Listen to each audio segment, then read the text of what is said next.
This was remember, folks, to like and subscribe, because this is, how you get great information. But this was a fascinating little side-by-side with the Canadian Prime Minister and the President, and they were talking past each other. Oh, yeah. I mean, it was... take a watch. Well, if I may, as you know from real estate, there are some places that are never for sale. That's true. We're sitting in one right now, Buckingham Palace that you visited as well. That's true. And having met with the owners of Canada over the course of the campaign last several months, it's not for sale, won't be for sale ever. But the opportunity is in the partnership and what we can build together. And we have done that in the past. And part of that, as the President just said, is with respect to our own security. And my government is committed for a step change in our investment in Canadian security and our partnership. And I'll say this as well, that the President has revitalized international security, revitalized NATO, and us playing our full weight in NATO, and that will be part of it. And they have.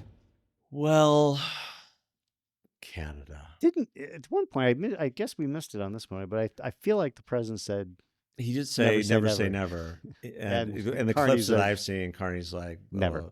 Never means never. And listen, Canada's in deep trouble.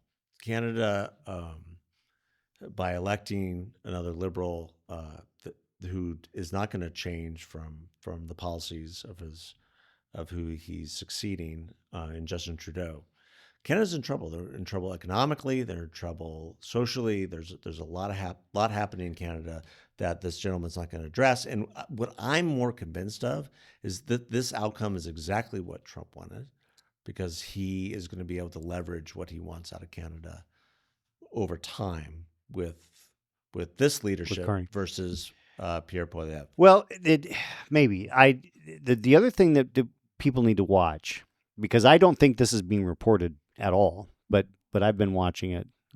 We have some connections in Canada. Nadine Ness, who's been on the show, leads United Grassroots, and in Saskatchewan. Now, Alberta is having a discussion about secession, right? Yes. And so, and they, the premier in Alberta can, their rules allow them to, have that discussion as the leadership of the province in Alberta. In Saskatchewan, it has to be something that's referred to the people from the leadership. Okay. And so it's different in every province. Yeah. So Saskatchewan has a lot of grassroots support for secession to join Alberta.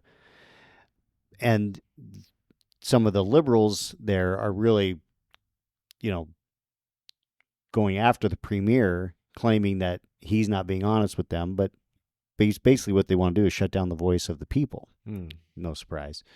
And so you're going to see a lot of machinations if you watch. Now, like I said, I don't know how much is going to get covered here in the U.S., but if you pay attention to some Canadian press, particularly in the western part of Canada with Alberta and Saskatchewan, it's going to get very interesting because there may be a situation in which Alberta secedes and then Saskatchewan holds a vote as to whether they will join or not. That's amazing. And I could see...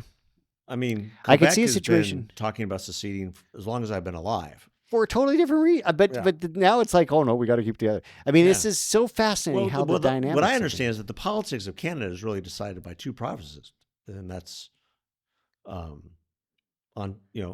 and Quebec. Yeah. That's it. They really did. That's where the population is centered upon, both Montreal and Toronto.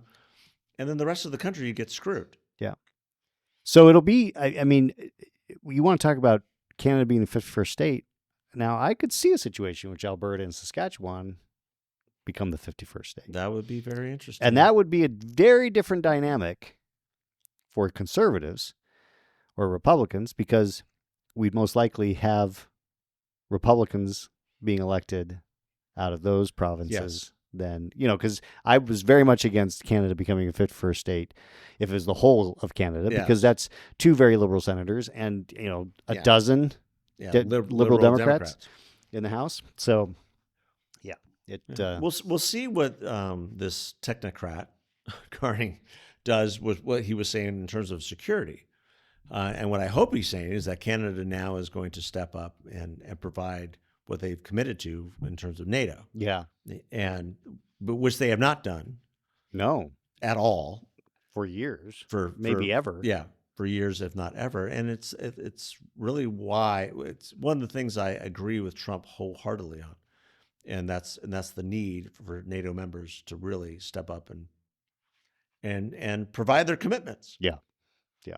That America cannot continue to be the world's policeman. Right.